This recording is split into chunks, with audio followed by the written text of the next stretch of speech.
All right, so you guys really wanted to hear about Elisa Lam. I gotta say, it's a case that's fascinated me for years. Oh, yeah, me too. It's just one of those stories that grabs you, you know? Totally. A young woman vanishes from a hotel with a seriously creepy history. And then there's that elevator footage. Chilling, right? Absolutely.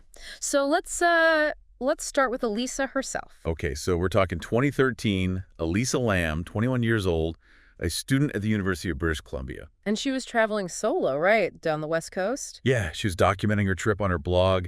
Seemed like a real free spirit, loved to explore. From what I read, she was really into fashion and photography, too. Definitely.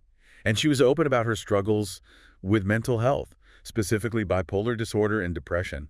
That's a really important part of the story, isn't it? Absolutely. Yeah. Understanding her mental health is key to understanding the case. So on January 26th, Elisa checks into the Cecil Hotel in downtown Los Angeles. Now, the Cecil, well, let's just say it has a reputation. Oh, yeah. Infamous is more like it murders, suicides, you name it. It's like a magnet for the dark side of LA history, but... But it was also cheap, which probably appealed to a student traveler on a budget. Right. So she checks in, initially sharing a room. And this is where things get a little weird, right? Yeah, her roommates complained about some odd behavior, so she got moved to a private room. We don't know exactly what happened there, but it suggests something was off.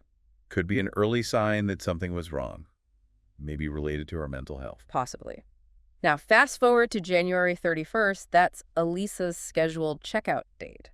And her family, who she usually talked to every day, they hear nothing. Complete silence, which was totally unlike her. Yeah, that's when the alarm bells really start ringing. They file a missing persons report, the LAPD starts investigating. But initially, they find very little. Some hotel staff remember seeing her alone that day. There's even a bookstore owner who remembers her buying gifts, seeming happy. It's like she just vanished into thin air. Then, on Valentine's Day, the LAPD releases this security camera footage from one of the Cecil's elevators. It's from February 1st, the day after she was last seen. And it's just bizarre. Elisa gets into the elevator, presses a bunch of buttons, but the doors won't close. She's looking out like she's talking to someone, then hiding, then gesturing. It's creepy, to say the least. And that footage, well, it pretty much broke the internet. Everyone had a theory, everything from a mental breakdown to, the paranormal. But knowing what we know about bipolar disorder, it paints a different picture. You think she was having a manic episode? It's certainly possible. During a manic episode, someone can experience paranoia, delusions, hallucinations. So she might have been reacting to things that weren't really there. Exactly. Her perception of reality could have been completely distorted. Makes you wonder what was going through her mind in that elevator. It's a haunting thought. And while the internet was busy analyzing every frame of that footage, something truly terrible was happening at the Cecil.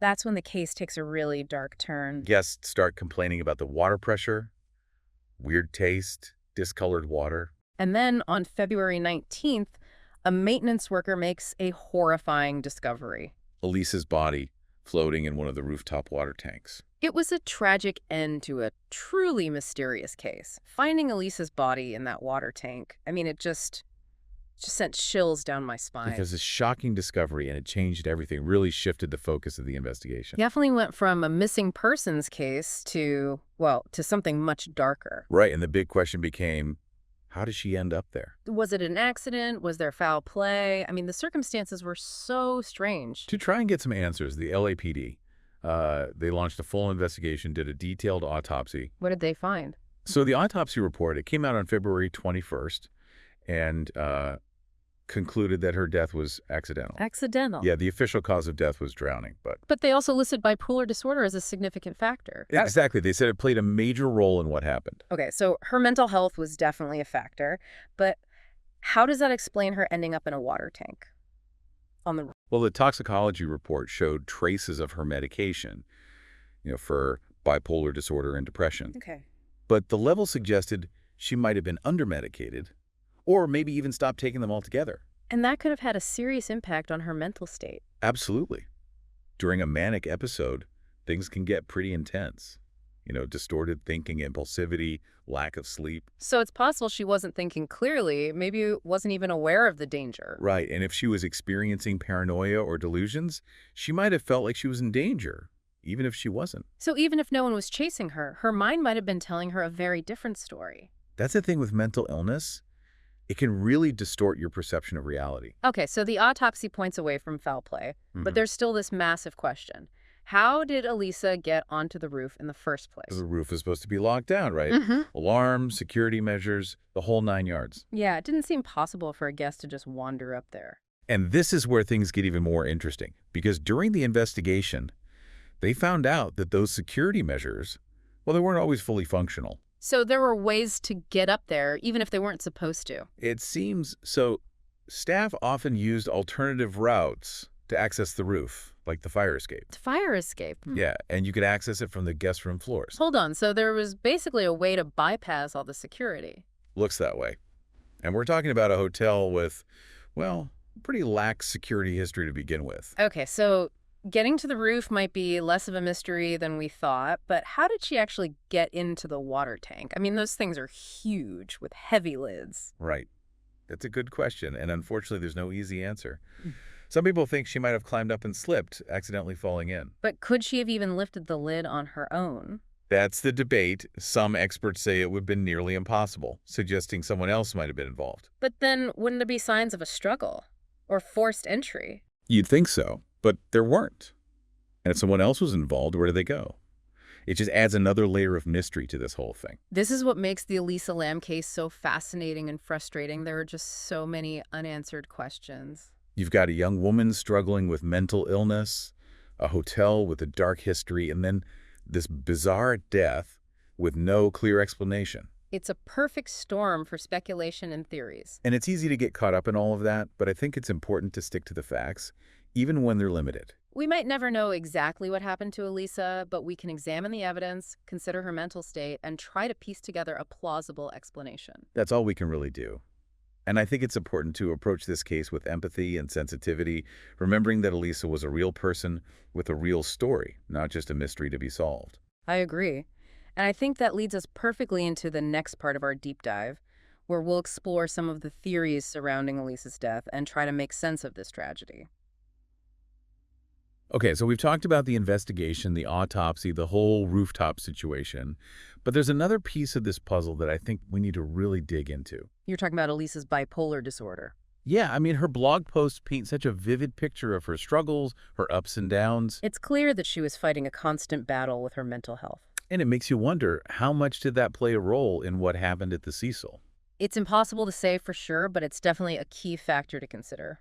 We know that during a manic episode, someone can experience really intense symptoms, like distorted thinking, impulsivity, Right. And a decreased need for sleep, a feeling of invincibility even. which could explain some of her behavior in that elevator footage. Absolutely. If she was having a manic episode, her perception of reality could have been completely skewed. She might have felt threatened or like she was in danger even if there was no real threat. Exactly. And that fear could have driven her to act in ways that seemed irrational or even dangerous. It's a tragic situation all around. It really highlights the importance of understanding mental illness, not just as a diagnosis, but as a lived experience. We need to be more aware of the signs, more compassionate towards those who are struggling. Couldn't agree more. Now, we also can't ignore the setting of this whole thing, the Cecil Hotel itself. Oh, the Cecil, it's like its own character in the story with its dark history and creepy vibes. It's hard to separate the facts from the legend. You know, it's a place that's seen so much tragedy. And that reputation inevitably shapes how we view Elisa's case. For sure. It's Yeah. easy to get caught up in the sensationalism, the spooky stories. But at the end of the day, we have to remember that Elisa was a real person, a young woman with hopes and dreams. Her story deserves to be treated with respect and sensitivity, not just as a source of morbid fascination. Exactly. So where does that leave us? What can we take away from all of this? I think the biggest takeaway is the importance of mental health awareness. We need to talk about it openly to support those who are struggling. And to remember that seeking help is a sign of strength, not weakness. Absolutely. It's also a reminder that we don't always have all the answers.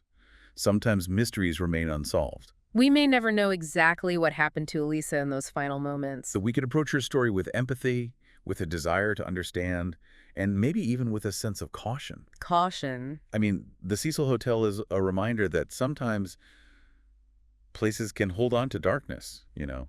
There are places where tragedy seems to linger. I think I get what you mean. It's a reminder to be aware of our surroundings, to trust our instincts. and to remember that the world can be a strange and unpredictable place. Well said. That's a pretty chilling thought to end on, but I think it's an important one. If anything in this deep dive resonated with you, if you have your own thoughts or theories, we'd love to hear from you. Keep exploring, keep questioning, and until next time, stay curious out there.